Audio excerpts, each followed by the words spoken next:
Hey everyone, back again. Let's continue on the Marx train here with now episode 2, starting from part 2, and this is going to cover the entirety of part 2. Now before jumping into it, if you want to follow me in here, you can find me on Instagram at @the_and_philosophy or on Twitter at David Guineo. Just trying to speed through this. If you want to help me out, like, share, subscribe, you know all the things to do.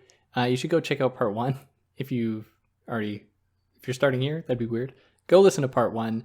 And yeah, let's jump into this, starting with part 2 here. The transformation of profit into average profit. Actually, we're just going to cover part 2. So starting with chapter 8, different compositions of capital in different branches of production and the resulting variation in rates of profit.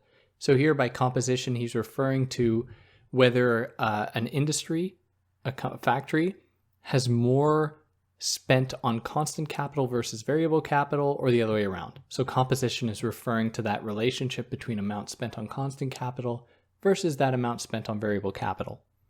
So here Marx undertakes an analysis of changes in the profit rate if wages, surplus value, and the working day remain constant. Now he's going to do this to try to find out what the average profit rate is and its relationship to all of these other components, surplus value, the intensity of the working day, profit, wages, and so on. Now it's important to note that the average profit of the individual capitalist is not determined by the surplus labor of a single capitalist. It's going to be determined by the total social capital as a whole. So the total social value, total profit across the total economy. And different enterprises are going to work to maintain this average. So you're going to get banks that set up like interest rates, which we're going to talk about a lot as we go on. Interest rates that is a derivative of profit. You're going to set up like other, if you are to receive some kind of an investment, you're probably going to have to tell people what profit you seek to make. And they're going to compare that to the profit that they anticipate you'll make based off of the economy at that time. So to think about profit rate, he says that in a given industry, that there are two compositional proportions in an industry. There is the technical composition that refers to the proportion of labor to the means of production and raw materials, so that relationship. And then there's organic competition, which refers to the relationship of produced value to the means of production and raw materials. Now, the organic composition could also refer to the relationship of values of C, spent on constant capital, to what is spent on V, not just their magnitude. So thinking about their rates and their relationship.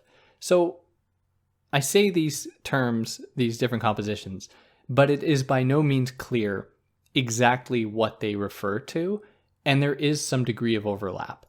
With that being said, I think that we can think about technical composition as referring more specifically, as I've said here, to the proportion of labor in relation to the means of production and raw materials, whereas organic composition is going to refer to the relationships of the actual produced value to the means of production and raw materials. At least this is what he offers us. And if anyone says that the distinction between the two is super clear and super easy, then offer them this. That if it is that the final value and its relationship to the relations of the modes of production, the means of production, is what constitutes organic composition, whereas in technical composition, it is the proportion of labor in relation to the means of production. If labor and value go hand in hand, how are we really talking about anything, two different things here? And it isn't like a totally consequential part of this whole book. He just offers this distinction, and I'd be really curious if anyone had a very strong grasp of the distinction, how they would put it in their own words to make it as clear as possible. I'd be very curious to see how anyone else did it. In such a way that I wouldn't be able to poke holes in it, because as I was reading Marx, it did feel like a little bit of an underdeveloped idea with quite a few issues if we take Marx, if we read Marx against himself. But anyways, I don't want to belabor the point. If, for example, to continue on here, if we had two industries with a total capital of $700, let's say, depending on their distribution of constant capital versus variable capital, they will yield different rates of profit which makes sense. I mean, if more is spent on variable capital and more is taken out in terms of surplus value, it's going to yield more profit. Whereas if a ton is spent on constant capital, you might not be able to extract more surplus value from that, or in addition to that, because there is no relationship between exploitation and machines, and so therefore you might not be able to yield a whole lot of profit. So if one allocates $600 to constant capital of this $700 total, $600 to constant capital, and therefore $100 to variable capital or wages, the profit will be $100. Let's just say the profit is $100, because we're dealing with a surplus value rate of 100%. And if $100 is spent on wages, 100% surplus value rate is going to give you $100 in profit and surplus value. So the profit rate is equal to 100 over 700, the total cost. Whereas the surplus value, which is 14%, whereas the surplus value rate is, as we've already said, 100%, because that's 100 over 100. 100 spent on wages, 100 earned in profit or surplus value. Now, if we had another industry that instead of spending $600 on constant capital, instead spent $100 on constant capital and $600 on variable capital, we'd get a very different situation. What we would get would be a profit rate of 600 in relation to 700, because the profit rate is staying the same.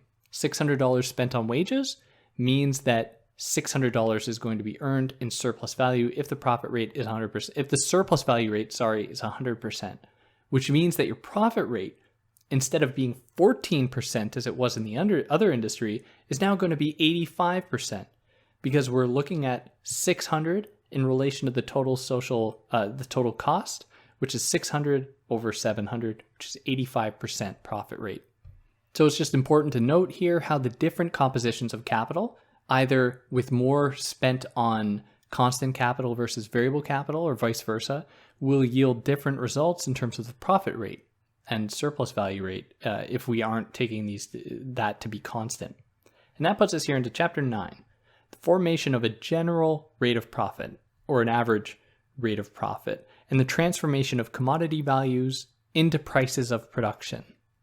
So in order to find the average, quite simply, we can just compile all of the different capitals, the money that's spent on C plus V plus S, or that is earned, so the organic composition here, because we're talking about the value earned and its relationship to the rest of the what is spent.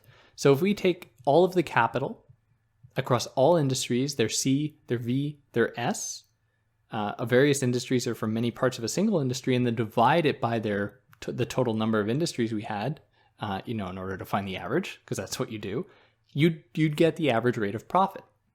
Now, this average profit is might be that thing called the natural price or the natural rate of profit. And so if any new industry wants to emerge, it has to keep itself around that same rate of profit, or else it's going to risk overselling or underselling, and then either not being competitive or just not being competitive. Because if it sells for too much, no one's going to buy their stuff. And if they sell for too less, they aren't going to earn enough money to actually keep up with the competition. And we can do this across an entire nation or even the world, hypothetically. That is, if we took the sum of the profit rate of each produced product and divided it by the number of products, of commodities. So if we took that surplus value that is earned on every single product or its profit rate and divide it by the number of things sold, of all those things we've tallied, then we get the kind of average profit rate.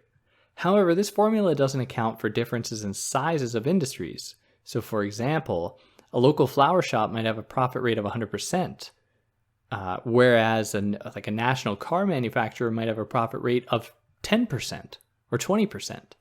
So it's important to account for the different ways or the magnitude of the industry in actually coming at this conclusion or discovering this average rate of profit.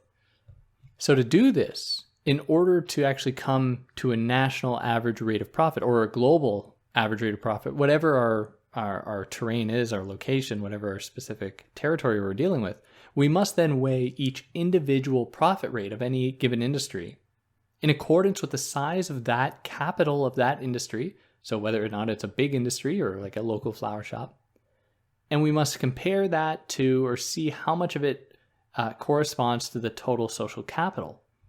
So that in that industry, that car manufacturing industry, that 20% profit rate is going to weigh a whole lot more than the 100% profit rate of a flower shop. And these are just totally arbitrary numbers. Who knows? Like, just insert whatever here. The point is that with different size industries is going to have a different effect on this discovering or calculating this average rate of profit.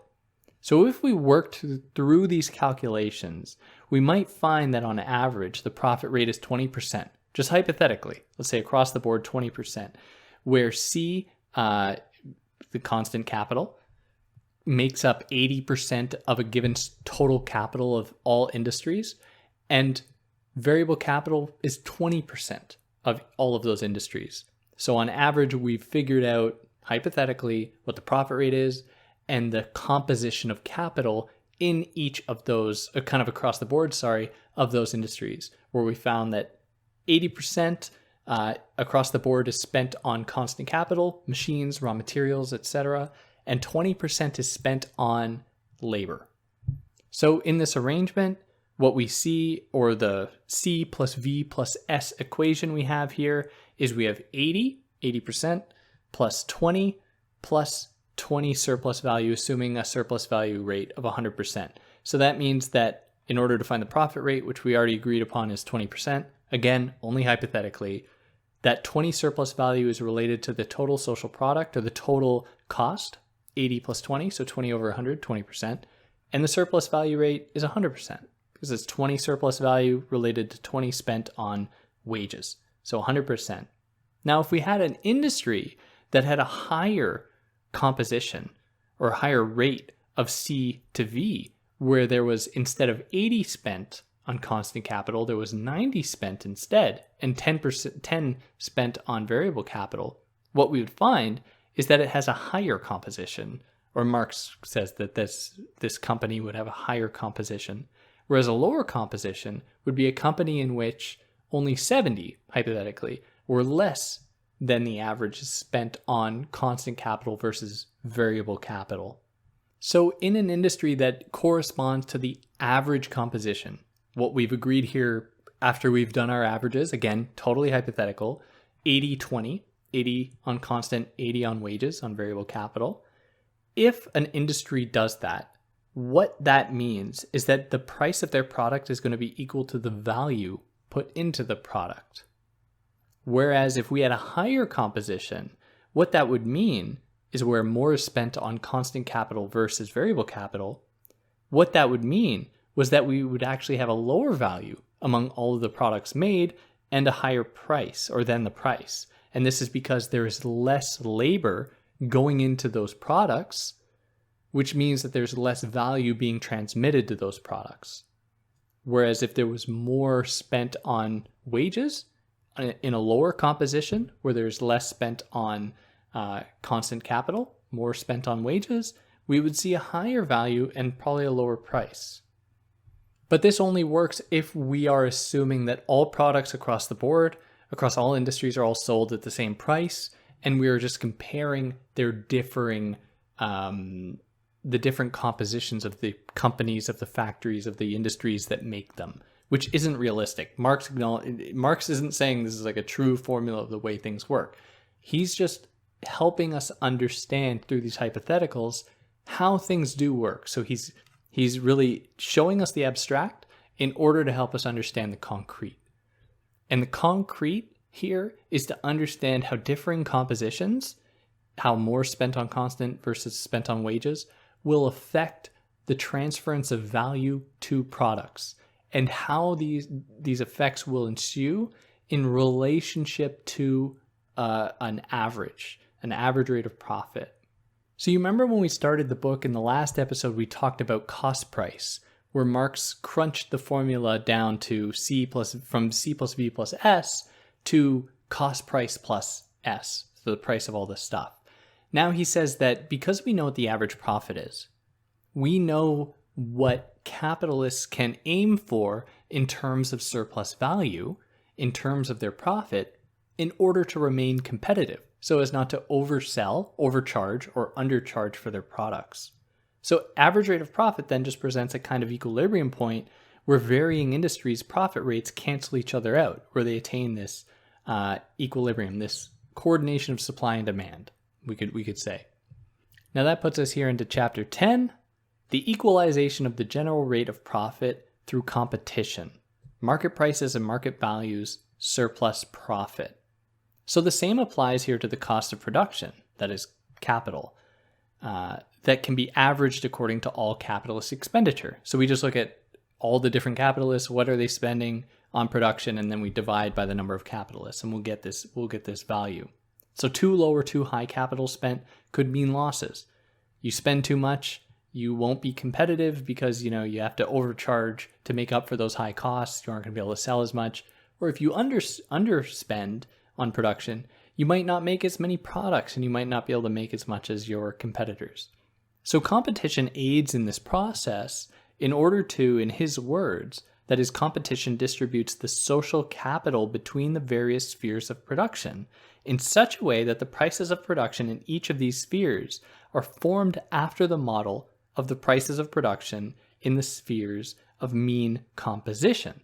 So competition makes it so that we can attain this social average profit, social average of what is spent in production, average of exploitation of labor, and so on. But how do we actually arrive at an average profit? How does this happen? And this is a bit of a mystery that runs throughout the course of this book from here to the very end. He'll leave from this question for a while, and then at the end he'll bring it back in and really meditate on this a little more. So it seems as though the average price and average costs are determined by exchange. Exchange is going to determine what things can go for on the market, and it would seem as though they do not cause the prices of things. That is, the average price doesn't say what the price is or what things will go for in exchange. It seems like exchange is what will determine the average price. Yet the average price dictates how much things are going to be sold for. That is, a capitalist wants to hit this average price in order to remain competitive. And the difficulty here lies is that we're confronted with this chicken and egg situation. Does the average price come before the actual act of exchange on the market, or does exchange determine the average price? And average price really serves as, developed with gradual trade would kind of be the easy answer. People began to trade more and more, assuming, and we're barring off questions here about the intervention of states in regulating prices. Let's imagine this Adam Smith utopia of people just exchanging things and earning money as a result, selling commodities without any kind of intervention. So we need an agreed upon baseline to allow trade to occur in the market, because otherwise we wouldn't have any kind of common ground to have trade happen. So like with what Ricardo says about rent, and we're going to talk about this a lot more later on, price is determined by the most difficulty-laden enterprises if there is high demand, because there is a more strain of even worse off producers. So what that means is that the price of a good is going to be determined by the least efficient industry that must be working to meet the demand. So if there is demand for corn, and there is so much demand that you need to start working on fields that suck in order to just make a little bit more to meet that demand, the price has to be set by those worst fields, or else if they were set by the best fields, they could be set really low. The price of corn could be set really low, and that would mean then that you aren't going to be able to properly compensate people working on those worst lands. So then there will be no way to actually incentivize people to work on those worst lands, and you will therefore not meet the demand. People will die, and the whole system will kind of crumble. So prices need to be set by the worst lands. And this sets this baseline and sets the possibility for this average rate of profit. And this isn't Marx. Marx isn't saying this. This comes from Ricardo. And Marx is going to poke holes in this later on.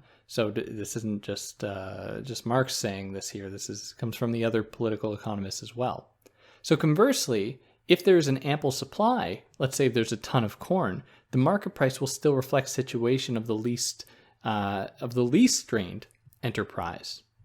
So in that case, if there's a ton of corn, then the better worked land is going to be able to set the prices of things because they can compete with other really good land, because all the good land is the only land being worked. There's ample supply. You don't got to go work on crappy land that needs to be accommodated in order to keep the system afloat. Now, this part you don't really see in Ricardo. Ricardo doesn't consider situations in which there is ample supply and in which case the best lands will determine the price of corn. But we're going to talk about that much later on. Now, the point here, there are two general properties to kind of take from this. That the law of value determines why an increase or a decrease of labor will result in a change of prices and the amount of labor required. Like if it's a worse land and there needs to be more labor, you have to be able to meet the price of that labor, the cost. And the second property is that the average profit must be tethered to the rate of surplus value that accrues to a given capital as an adequate part or as a part of the total social capital. Now, as an aside, he considers what it would mean if the workers owned the means of production. So objects that they made would be sold for what went into them. So the workers would make 100% of the things and they would own 100% of those things and earn 100% of what was made off of them. Now the thing here, and there's only like a paragraph at one point in this whole book when he considers, and I think it's even Engels inserting himself in this, but if we only lived in a world in which workers made to supply for themselves, each individual worker to supply for themselves, we wouldn't have an excess to take care of people who can't work. So we need to have some degree of surplus value, but instead of that surplus value going to some greedy capitalist to earn it, to spend on yachts or, to grow their own industry, instead if it was spent on healthcare, on education, on things like that, then it would still be alienated labor insofar as you are not reaping the benefits of everything that you work toward. But it would be like a kind of humanitarian alienated labor, where some of what you earn is going to help those people who can't participate, who can't be a part of working life, who can't exist as active agents in production. And also, if this would, and we'll talk about this more as we go on, or much later in the book, if this were to occur, it would also come with an acknowledgement that machines and techniques that we've acquired mean that we can satisfy needs plus excess in order to benefit all the people in through arts and culture and healthcare and education. We would be able to supply all of this with a serious reduction in the amount of work that would actually be required. So we can't do away with work entirely. At least, I don't think we get that in Marx. We're always going to need work to occur, but would be able to reduce it to almost an absolute minimum if we used the means of production rationally instead of irrationally, or we destroy stock just to maintain prices of things or to superficially elevate their price. But anyways, I digress. So let's return to profit rate here. So across industries where, the example we just gave, some industries struggle more than others, and if they are necessary industries in order to meet a demand, they need to set the price. Now, this average price needs to be kind of adhered to, or else an industry is not going to be competitive, or it's going to put other necessary industries out of business. And there's a term for this in economics. I'm not very smart with present day economic terminology, but it's a term that refers to the necessity of competition in order to have like mutual growth across different industries. And you don't want to just be putting all of your competitors out of business, because that will actually hurt you at the end of the day. But anyways, if anyone knows, just drop that in the comments. But the idea is, of course, that you need to maintain this average and not stray too far from it. Now, for this average to emerge, two things must happen. Firstly, the different individual values must be equalized to give a single social value, and this happens through competition. And this must be established a market value where there's a steady equilibrium between supply and demand. But supply and demand and its relationship to natural market price is kind of a mystery. So in political economy, in that domain of thought, among vulgar economists, where supply and demand are equal, the price of the supply, the price that the supply is sold at, is its natural market price. But what comes first? That is, here we're confronted with another chicken and egg situation, where if supply and demand are equal, then you have everything that is made is sold for an amount that everybody can pay for. So does the price affect the equilibrium between supply and demand, or vice versa? So in his words, cotton prices determine the supply of cotton goods. So the idea is that in political economy, supply and demand are going to affect the price, where if there is an increase in demand, price can go up because supply comes down. So people can charge more to meet this new high demand. That is, if the supply has come down. And this is going to set the price. But if prices are just changed, couldn't this also affect the supply and demand?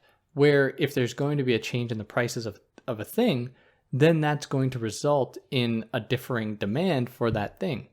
And we see that the supply and demand of any given industry is going to be affected by the supply and demand of other industries as well.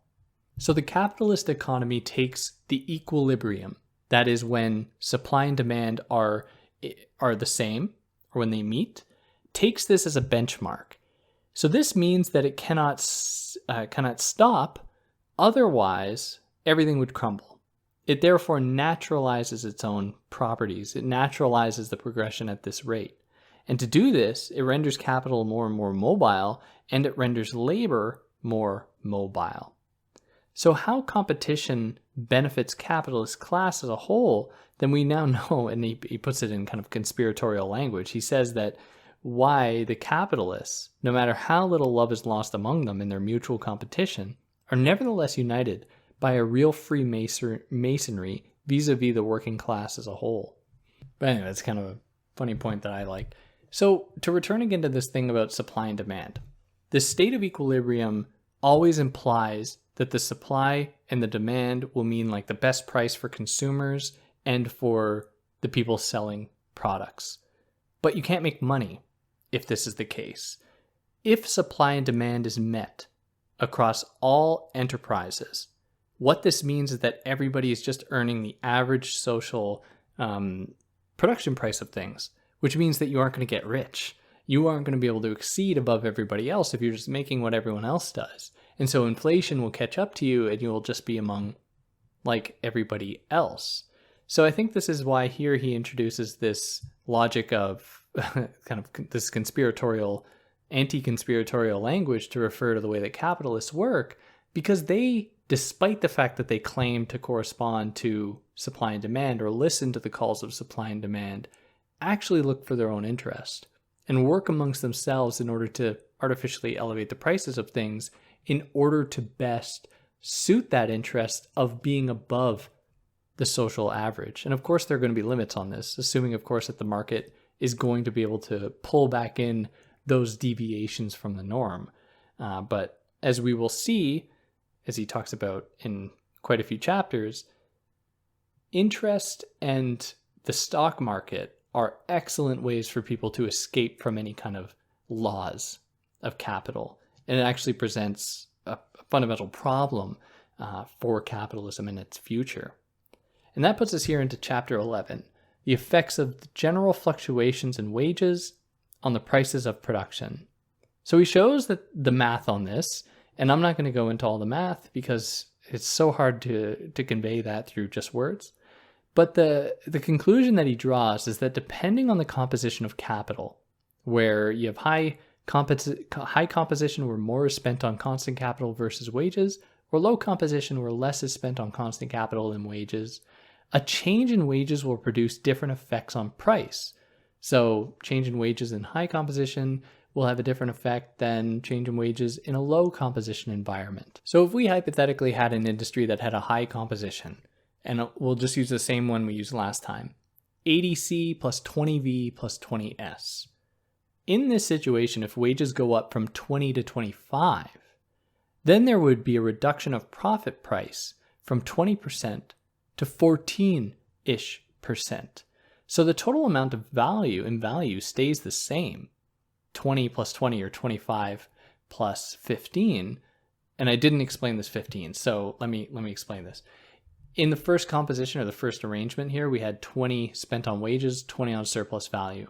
Assuming there isn't a rise in surplus value, because you can't just magically make the people work harder for whatever reason, instead, the capitalist needs to compensate for that added cost in wages by reducing the amount of surplus value taken. So they want to maintain still the same end product of 100. So in the first case, it was 80 plus 20 plus 20 equals, 120. And then in the second case, you have 80 plus 25. To maintain this 120, you need S to be 15. So in that case, what you find is that the profit rate of the first one, 20 related to 100, 20 surplus related to 20 spent on wages plus 80 spent on constant capital is 20%. In the second case, you have 15 in relation to 100, in relation to 110, because you had, or 105, 105 because you had 80 spent on constant and then 25 spent on wages. So 15 related to 105 is about 14%. So what we see here is that as wages have gone up, profit rate has gone down. That this is a high composition situation, or an equilibrium situation, what we have found is that as wages go up, profit rate comes down. I hope that was clear. The simple point is that, of course, as you spend more on wages, you're going to earn less in profit. That's all you have to know. Now, in a low composition environment where less is spent on constant capital versus more spent on variable capital, on wages in relationship to the average, in such a case, because more capital is destined to wages, a rise in wages will mean a rise in production price and the price of the things that you sell, which might mean a raise in the actual profit that you can make, because you're paying less in constant capital and you're paying more and therefore earning more in what you're exploiting. And then in a high composition environment where more is spent on constant capital than wages, less capital is destined to wages, and so an increase in wages will decrease the entire production price, and it will mean probably a reduction in your profit rate, because you're spending way more on things that aren't earning you surplus, machines, and way less on the thing that's earning you surplus, that is wages. So no matter what changes occur, there will be a gravitation to general rate of profit. If wages go down, the capitalists will try to keep the lessened labor doing the same work as before by making them work harder. So if you have to pay less in wages, you could make your people work harder. The fewer people you have now, because wages, assuming that the fall in wages has meant that you've needed less workers, you can make them work harder in order to earn you more surplus value by extracting more from them. And that puts us here into chapter 12, Supplementary Remarks for this whole part 2. So changes in the price of production can occur for only 2 reasons. First one, the surplus value changes as a result of a change in value of labor. That is, it becomes more or less efficient in industries that produce means of subsistence for workers and not luxury goods. So this is referring to like food that everyone needs. So a change in that surplus value in those industries is going to have an effect on the total bearing of all labor in society, where if the price of necessary goods like corn in certain settings, if those go up, wages are going to need to go up in all the other industries in order to give the workers enough in order to buy the food they need to live.